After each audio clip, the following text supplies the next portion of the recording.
तो फ्रेंड्स, जैसे कि अब तक तो आपके पास खबर पहुंच चुकी होगी कि जो गेट का शेड्यूल है वो चेंज हो गया। मैंने कल आप लोगों को स्क्रीनशॉट्स वगैरह भेजे भी थे उसके।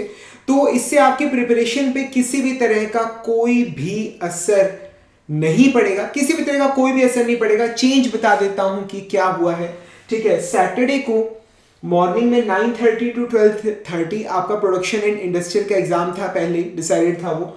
और सैटरडे को इवनिंग में 2:30 टू 5:30 मतलब जो आफ्टरनून सेशन है उसमें आपका मैकेनिकल का एग्जाम है। ठीक है, अब ये तो था 3 तारीख का। जो 4 तारीख का जो एग्जाम था हमारे आफ्टरनून सेशन के अंदर इंजीनियरिंग साइंसेस का, वो शिफ्ट होके अगले सैटरडे यानी कि 10th Feb को शिफ्ट कर दिया गया। ठीक है, तो अब आपका जो इंजीनियरिंग साइंसेस का एग्जाम है जो कि पहले 4 तारीख को होना था, वो 4 की बजाय 6 दिन बाद 10 तारीख को होगा आफ्टरनून सेशन में ही।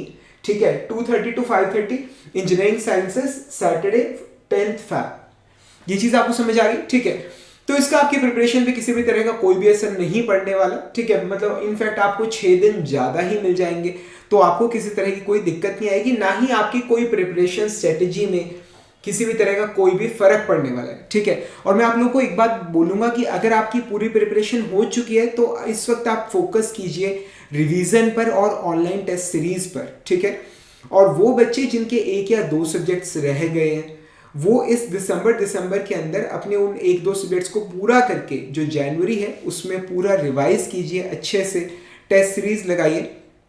और जिनका ज़्यादा सिलेबस बचा हुआ है, ठीक है, मतलब अगर आपका 50% सिलेबस हो गया तो आप और सिलेबस करने पर फोकस मत कीजिए। ठीक है, इन 2 महीने के अंदर ज़्यादा से ज़्यादा हो सके आप रिवीजन कीजिए, टेस्ट सीरीज लगाइए, और जो बचा हुआ पोर्शन है उसके अगर कोई इंपॉर्टेंट टॉपिक्स हैं तो आप उन्हें कर सकते हैं, पर बुक्स उठाने की गलती मत करना। ठीक है, और अगर ऐसे कुछ स्टूडेंट्स हैं जिनकी प्रिपरेशन बिल्कुल भी नहीं चल रही है, जिन्होंने फॉर्म तो भर रखा है पर पता नहीं क्या होगा क्या नहीं, तो आप लोगों को बोलूँगा कि मेरी जो एंड्रॉयड ऐप है Manish Jindal GATE mechanical lectures, उस पर मैं आपके लिए 2 महीने का कोर्स लेकर आया हूँ, GATE ninja course for GATE 24।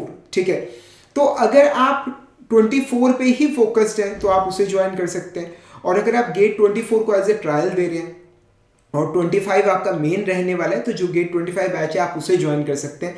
मैं बोलूँगा ये जो 2 इंपॉर्टेंट महीने हैं आप इन्हें मतलब वेस्ट ना कीजिए, कोई स्ट्रॉन्ग सॉलिड डिसीजन लेके अपनी जो फ्यूचर है उसे मतलब थोड़ा सही डायरेक्शन मूव करवाइए। ठीक है, तो जल्दी मिलेंगे अगले लेक्चर के अंदर। कुछ भी पूछना हो नीचे कमेंट्स में पूछ लेना। ठीक है, I will definitely answer your query. जल्दी मिलेंगे अगले लेक्चर के अंदर, तब तक के लिए friends thank you very much and wish you all the best.